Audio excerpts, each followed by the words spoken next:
Here are some essential Newaza tips to help you develop your technique. It is imperative that we keep control all the way through our practice and that we make sure that each of the repetitions that we do is as perfect as we can possibly make it. And that means keeping control and also knowing exactly what we want to do. Tip number one is that you should always know what technique you're going for. What is the main aim of this? And don't forget that a lot of the time we come in at speed, ready to attack, and we've got to know whether we're actually going to go for an arm lock here to catch the arm, ready to go, or come back over again, Brooke. We need to know whether we're attacking from the back or from the front, because some techniques we do from the front as well. For example, Kashiwazaki sensei always used to attack Obatori Gaeshi from the front. All his techniques came from here. For me, for example, it was all my attacks came from behind, most of them anyway. And when I turned, I had an idea what I wanted and I had a plan. So for example, if I was going particularly for the hold down, then what would happen was then I would do the turn. It would be kick my partner off into the hold, back up, and then we would go again. It was a positive idea as to what I wanted every single time. And I think that we can put this into our practice.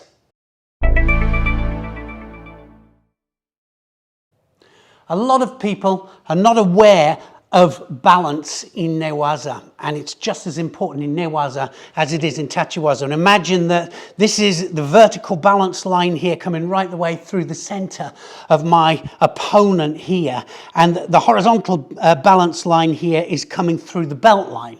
All right, and so what happens is often we have to readjust our balance depending on where my opponent is moving, because of course they're always moving. So if they start to move around this way with their feet and start to sit up, then we come to a balance line here where they could possibly come onto me, and it means then that I have to readjust my balance accordingly, and readjusting depending on where they move. They might move all the way around here, and I might have to readjust my balance all the time to counteract the balance of my opponent. So balance in Newaza, and we know that we've got to stay away from the legs, whether we go over the vertical balance line or across the other balance line, which is the horizontal balance line. It enables us to keep control all the time. But we have to be able to readjust, and we need to move. It means that we need to be aware as to where the balance lines are.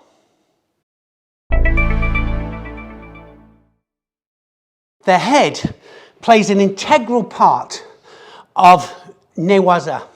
For us, if it's a junior turnover in order to turn our opponent over, or whether it is just in order to control our opponent to stop them from moving, remember that if you stop the head moving, then often what happens is you stop their whole body from moving. It keeps control of our opponent. If it's a strangle, for example, shimiwaza, of course, when it comes to controlling the head, we have to make sure we have the right way in, but it's all about head control. And then when it comes to jujigatami, and this is what a lot of people don't realize, is that when we're hooked in to the arm here, if the head isn't brought into the equation, it's a lot harder to get the arm out. So what happens is here, if we push the head away, this arm just springs out. So again, the head plays a massive part in Newaza, and we must get used to using this as part of our everyday practice. As with any practice, we need a cooperative partner. Really important that we instruct our uke as to what we want. What we don't want is a dead fish.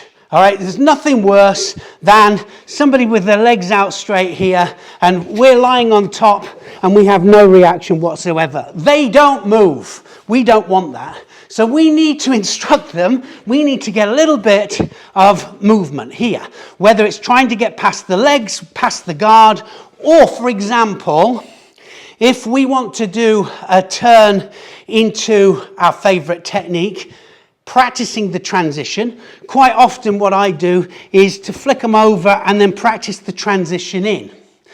If my partner just goes floppy, then it makes it really difficult to do. But if we turn them here, and once we've turned, we get to this situation here, and there's life here, and they've got a little bit of resistance, that is exactly what I want. If, for example, I'm going for an arm lock, we need a little bit of resistance. Not too much, but not too little. So if it's too much, and when I get to the jujigatami position here, I can't even get the arm out, then that's no good for me. If I'm going for the strangle, she's got her head down, and she's resisting 100%, it's no good for me. So what I want to do every single time is achieve, whether it's this, whether it's the arm lock here, or whether it's the osaikomi here, but I need a little bit of life from my uke.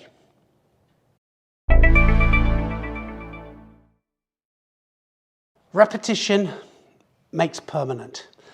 Not perfect unless we do it perfectly. So we need to make it as perfect as we can every time, which means that once we've instructed our uke as to how to react, that once we've actually done the turn here, and we turn them into the hold here, one, back up to the same start position, back round. Catch, here, kick them off, two, back up, and so on. It might be for any technique, but what we have to do is we have to make it as correct as we possibly can, and each one has to be as almost the same each time. And I think that that's really important. Repetition, remember, makes permanent. So we need to make it as perfect as possible.